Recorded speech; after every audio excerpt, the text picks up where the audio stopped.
எனவே இன்றைக்கு புனித செசிலியா அம்மாவினுடைய நாம விழாவை நாம் கொண்டாடுகிறோம்.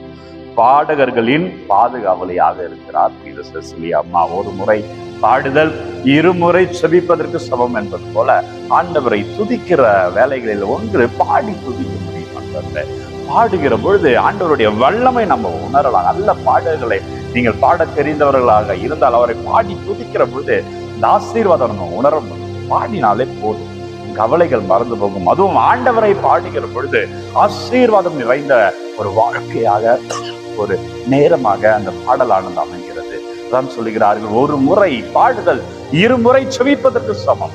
ஜெபிக்கிற பொழுது சில நேரங்கள் நாம் கவனம் சிதறலாம், ஆனால் அந்த பாடல் இசையோடு அதை பாடுகிற பொழுது, ஆண்டவர் துதிக்கிற பொழுது நாம் கவனம் சிதறாமல் அவருடைய வல்லமையை நாம் பெறுகிறோம், ஆசீர்வாதத்தை பெறுகிறோம். எனவே பாடுகிற ஆசீர்வாதம் வேண்டுமா?